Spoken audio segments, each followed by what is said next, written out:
Ada satu adegan di film ini yang aku dipasung, dan itu aku dipasungnya itu jam 1 malam. Tiba-tiba pas aku lagi adegan teriak, di atas pun ada ikut ketawa dan semuanya denger, iya kan? Terus kayak, itu siapa? Itu bukan gue yang teriak gitu kan.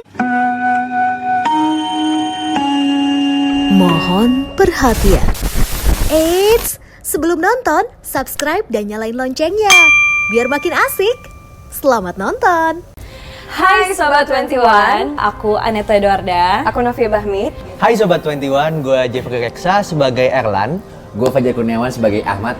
Kali ini kita lagi mau 21 exclusive interview. Yes, dan di sini kita akan menjelaskan tentang menjelang maghrib. Kita mau ngobrol ini tentang film Menjelang Maghrib. So, ikutin kita terus. Jangan nonton sendirian, biar takutnya nggak sendirian. Aku di sini berperan sebagai Thalia.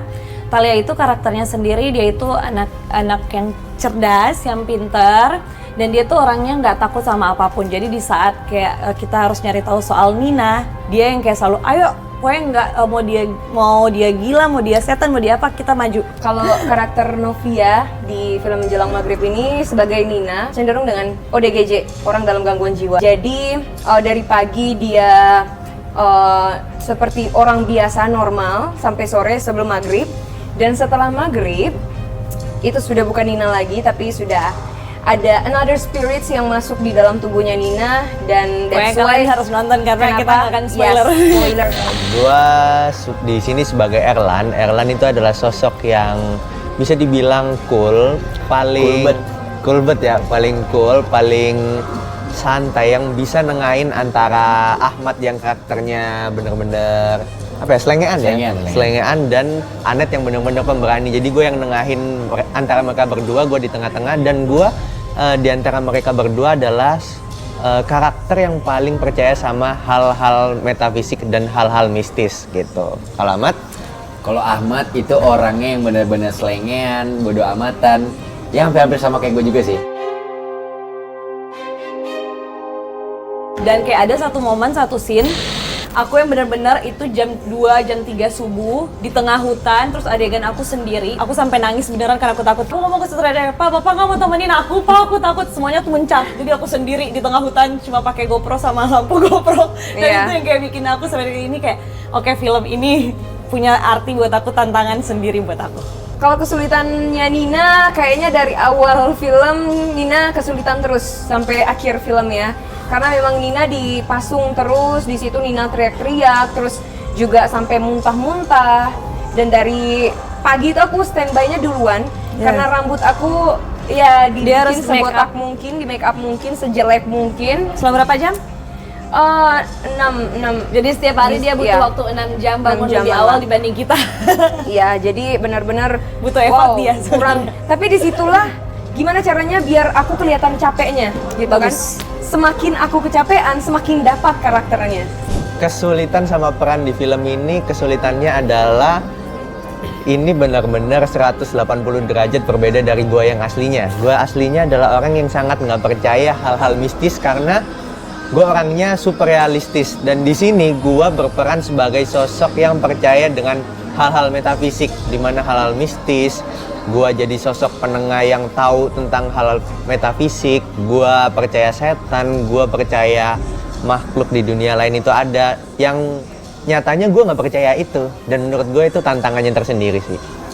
Kalau gue pribadi dibilang nggak terlalu jauh sih, hampir sama. Jadi cuma yang kayak tengilnya, selengeannya doang yang ditambah-tambah. Tapi sebagiannya ya hampir mirip dengan karakter pribadi gue. Terus juga dibilang gue percaya dengan hal mistis, untuk diri pribadi percaya tapi yang nggak fanatik. Jadi yang kayak, oh jadi kita emang di dunia ini tuh hidup bukan sendiri, masih ada ini, masih ada ini. Jadi ya saling menghormati aja. Cuman kalau di Ahmad tuh yang kayak mungkin di kampung-kampung kayak, hati-hati jangan lewatin pohon, jangan langkain pohon maghrib jangan keluar apa gimana. Gue tuh yang bodo amat, apaan sih, lu tuh yang norak banget, kayak jalan aja gitu.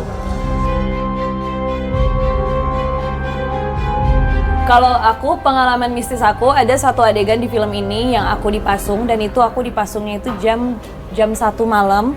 Dan kayak tiba-tiba pas aku lagi adegan teriak, karena emang di situ kita harus mati semuanya, semua lampu pencahayaan nggak boleh. Jadi kayak semua lampu mati, terus aku yang harus teriak, tiba-tiba di atas pohon ada ikut ketawa dan semuanya denger, iya kan? Terus kayak, itu siapa? Itu bukan gue yang teriak gitu kan. Di situ bukan cuma aku doang, tapi banyak banget sampai kayak kru, sutradara sampai kayak, permisi ya kita mau syuting gitu. Iya, kalau aku sih alhamdulillah nggak begitu banyak ya. Cuman aku tahu banyak sekali yang notice dengan Nina ini, dan di situ ada sosok di mana yang dia mirip seperti Nina, yaitu Jadi kayak rambutnya ada besar. orang indigo di lokasi ngelihat Ada yang mirip sama Nina ini, rambutnya besar dan ya acak kadul kayak Dan gitu. ngikutin dia terus. Ikutin aku terus. Tapi aku kan seseorang yang bisa dibilang tidak begitu takut dengan hal-hal mistis. Jadi ya mau kayak gimana pun ya ada, aku jalan aja. Jadi kan kita tuh di belakang rumah itu ada lorong yang dimana itu serem banget, yang kosong banget itu lorongnya. Itu setiap aku mau lewat di situ selalu kayak ada yang mau narik, ngajak main gitu. Tapi kayak aku ngunci diri sendiri gitu. Jadi kayak ya alhamdulillah aman sih. Pengalaman Cuma yang mistis. itu doang kan yang ketawa ya. Cuma sekali doang Sekali itu sih, doang dan itu ya? itu semuanya ngerasain. Iya. Semuanya. Jadi tiba-tiba lampu mati, terus tiba-tiba ada suara ketawa Iya. ya yang kenceng banget dan semuanya dengar. Dan Itu kita dari nggak tahu ujung itu, tuh. dan kita nggak tahu itu siapa gitu. Sebenarnya tuh kita di sini kayak pengen ngangkat unsur, jadi di Indonesia ini masih banyak banget budaya Yang yang kayak masih dipasung. budaya yang kalau misalnya orang gila itu harus dipasung, Iya. harus diapa. Nah di film ini kita kayak pengen menyampaikan nggak semua harus dipasung Pasung, loh, ya, ada masih cara ada cara lain. lain. Jadi kayak Yang lebih gitu. memanusiakan lebih ya. memanusiakan. Jadi kayak Iya. kita mensupport. Di sini kalian bisa ngelihat pasung itu kayak gimana, di daerah yang kayak gimana, dan apa ya, seremnya dipasung itu kayak gimana kalian bisa ngerasain Itu di film kalau ini sih. dilihat tuh kayak biasa aja, paling kayak begini doang. Iya. Cuman kalau nyobain dipasung capek itu. Capek, pantat Baru pegel, berapa- pantat iya. kempes itu Pas dipasung. itu, aduh. Nah, itu sih sebenarnya yang pas kita pertama reading itu kan kayak dijelasin kayak, kok gue belajar kamera juga ya gitu. Emang ini kagak ada punya kameramen apa gimana, maksudnya kasar gitu kan.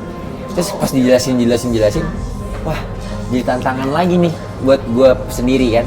Soalnya kalau dihitung-hitung mungkin di Indonesia ini first movie film dokumentari yang benar-benar pure dari pemainnya langsung yang ngambil.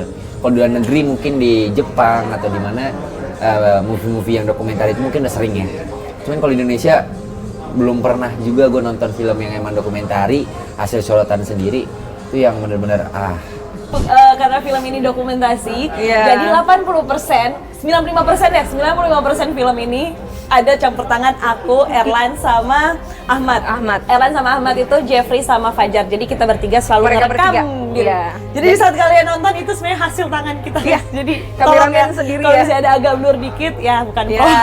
namanya juga dokumenter kan. Hai Sobat 21, Gimana tadi? Asik kan?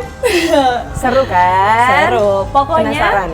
kalian jangan lupa nanti nonton tanggal 31 Maret 2022 Yes. film Menjelang Maghrib. Menjelang maghrib hanya di Cinema Cinema 21.